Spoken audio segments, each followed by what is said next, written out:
नमस्कार साथियों। तो फिर से आप सभी का स्वागत है हमारे जीके के एक और नए वीडियो में। जैसा कि आप जानते हैं कि मैं डेली आपको जीके के प्रश्नों को करा रहा हूँ, ठीक है। और इसमें से देखिए आपको प्रश्न पक्का मिलेगा, क्योंकि मैंने सभी प्रश्नों को एकदम अच्छे से चुन कर मैं लाया हूँ आपके लिए, ठीक है। और बहुत से ऐसे प्रश्न हैं जो आपके एग्ज़ाम में मतलब लगभग 70-80% आपके जो क्वेश्चन होंगे वो पूछे जा चुके हैं किसी न किसी एग्ज़ाम में। और ज़्यादातर यूपी पुलिस और यूपी, ये जो सफिशिएंट है आप जानते हैं किसके लिए, यूपी पुलिस कांस्टेबल और यूपी होमगार्ड के लिए। तो अब वीडियो को शुरू से लेकर अंत तक देखिएगा, मैं आपको सभी प्रश्नों का जवाब देने वाला हूँ, ठीक है। और वीडियो को ज़्यादा से ज़्यादा लाइक और चैनल को सब्सक्राइब कर दीजिएगा, ठीक है। तो चलिए शुरू करते हैं पहले प्रश्न से। तो आप वीडियो को स्किप करके भी देख सकते हैं, आपको बस इसका जवाब देना है कि इसका सही जवाब क्या होगा। ये केवल प्रैक्टिस सेट है, ना कि कोई थियरी। तो बताइए कि पहला ही जो प्रश्न है कि भारत का जो राष्ट्रीय गान था वो किसने लिखा था। बंकिम चंद्र चट्टोपाध्याय, रविन्द्रनाथ टैगोर, सुभाष चंद्र बोस या महात्मा गांधी। तो इसका सही जवाब होगा option number B, Rabindranath Tagore. भारत का जो राष्ट्रीय गान लिखा था रविन्द्रनाथ टैगोर लिखा था, और बंकिम चंद्र चट्टोपाध्याय इन्होंने लिखा था वंदे मातरम, भारत का राष्ट्रीय गीत, ठीक है। अब अगला बताइए कि मानव शरीर की जो सबसे छोटी हड्डी है वो कौन सी है। Femur, stapes, radius, tibia. तो मानव शरीर की सबसे छोटी हड्डी कान की होती है, जो कान के मध्य भाग में होती है, स्टेपिस जिसको बोलते हैं। अगर फीमर की बात करें तो ये सबसे बड़ी हड्डी होती है। अगर मैं आपसे बात करूं कि सबसे मजबूत हड्डी, तो जबड़े की होती है। देखिए सबसे बड़ी हड्डी इसकी होती है, और सबसे छोटी हड्डी स्टेपिस जो कि कान की हड्डी होती है, नाम है, ठीक है। और सबसे मजबूत हड्डी आप बताएंगे तो जबड़े की होती है। अगला देखें, बल यानी फोर्स। फोर्स का जो सही मात्रक होता है वो क्या होता है, बताइए क्या होता है बल का मात्रक। जूल, वॉट, न्यूटन या पास्कल। पास्कल तो दाब का होता है, ये तो होता है क्या बोलते हैं, पावर यानी शक्ति का मात्रक होता है। कार का मात्रक जूल होता है, बल का मात्रक न्यूटन होता है। तो इसका सही जवाब हो जाएगा ऑप्शन नंबर सी, न्यूटन, ठीक है। न्यूटन इसका सही मात्रक होता है। F is equal to M A, mass into acceleration यानी त्वरण। बल बराबर होता है द्रव्यमान गुणे त्वरण, ठीक है। अगला यहाँ पे बताइए जो सोडियम होता है उसका रासायनिक प्रतीक क्या होता है। सोडियम को हम किससे डिनोट करते हैं, एसओ से, एस डी, एन ए या एस केवल।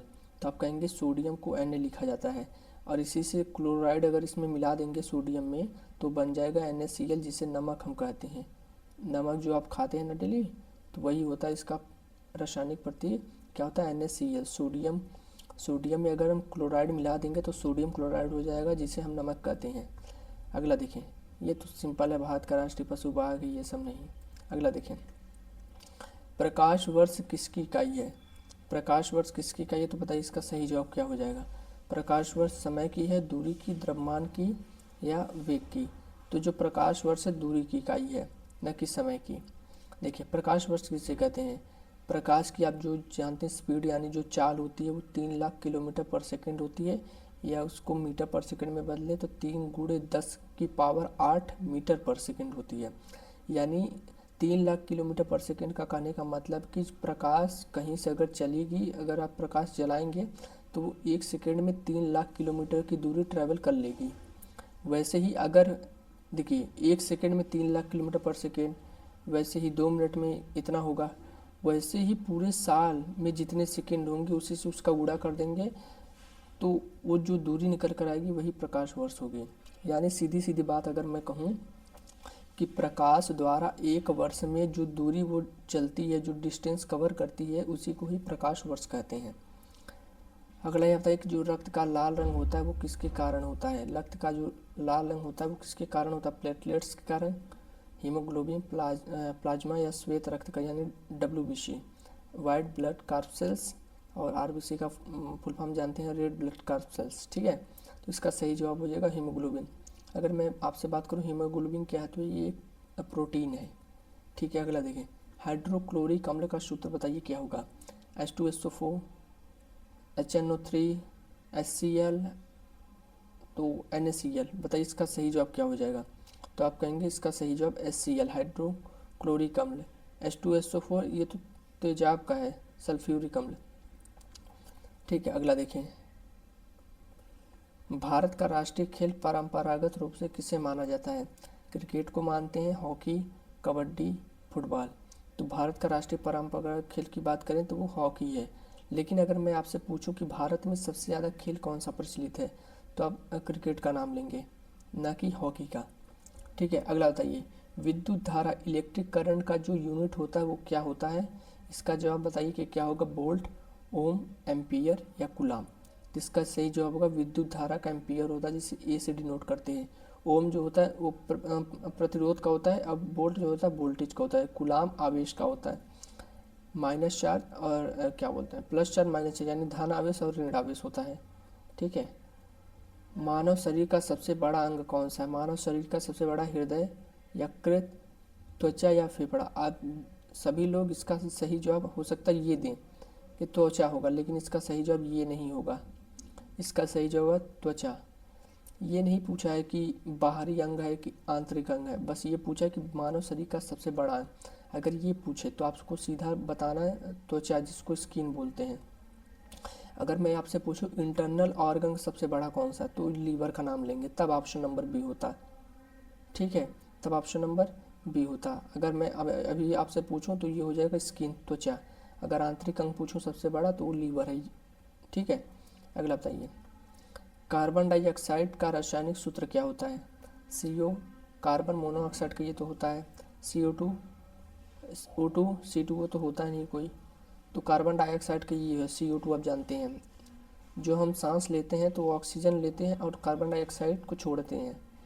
ठीक है, ये तो कार्बन मोनोऑक्साइड है। ऑप्शन नंबर, इसका सही जवाब हो जाएगा option number B, carbon dioxide का। भारत का राष्ट्रीय वृक्ष, अरे यार ये सब कौन सा प्रश्न है, ये तो सब आसान है, बरगद हो जाएगा इसका सही जवाब। कार का सही मात्रक बताइए, कार वर्क, तो कार का मात्रक जूल, कार और ऊर्जा को एक ही चीज़ है, F×D होता है। पास्कल दाब का होता है, मैंने आपको बताया। DNA का फुल फॉर्म बताइए क्या होगा? DNA का फुल फॉर्म बताइए क्या होगा? Deoxyribo nucleic acid, dynamic acid, double nitric acid, dual nucleic acid. तो इसका होगा deoxyribo nucleic acid, option number A हो जाएगा इसका सही जवाब। ठीक है, अगला देखिए यहाँ पर, अमोनिया का रासायनिक सूत्र बताइए क्या होगा? NH4, NH3, NO2, N2H। तो अमोनिया का सूत्र होता है NH3, तो ऑप्शन नंबर इसका बी सही जवाब हो जाएगा। ये तो अमोनियम का होता है शायद, NH4। भारत का राष्ट्रीय पक्षी, अरे यार ये सब क्या आया है? ध्वनि किस माध्यम में नहीं चलती? इसका बताइए कि सही जवाब क्या होगा। ध्वनि कौन से माध्यम में नहीं चलती? ठोस, द्रव, गैस, निर्वात। तो ध्वनि ज्योति निर्वात में नहीं चलती, तो इसका सही जवाब हो जाएगा ऑप्शन नंबर डी। गैस में तो चलती है, द्रव में भी चलती है, ठोस में तो चलती ही है। अगला देखिए, मनुष्य के हृदय में कितने कक्ष होते हैं? तो मनुष्य के हृदय में टोटल 4 कक्ष होते हैं। ठीक है, ऑप्शन नंबर इसका सी हो जाएगा। अगला देखें, ऑक्सीजन का बताइए कि रासायनिक प्रतीक क्या है? ये देखिए सभी बेसिक क्वेश्चन है और UP police constable, UP home guard में आ सकते हैं। तो बताइए कि ऑक्सीजन का जो सूत्र होता है वो क्या होता है, मतलब रासायनिक प्रतीक, केमिकल सिंबल क्या होता है? तो कहेंगे ऑक्सीजन का होता है O3, नहीं होता O3 की, जानते हैं किसका होता है? ओजोन का होता है। अच्छा, मैं आपसे अगर पूछूं ओजोन किस परत में पाया जाता है, तो ओजोन की बात करें तो वो संताप मंडल में पाया जाता है। ठीक है, तो ये आपके लिए ये प्रश्न थे। ठीक है, तो जल्दी ही मिलते हैं आपसे फिर से एक नेक्स्ट वीडियो में, तब तक के लिए धन्यवाद।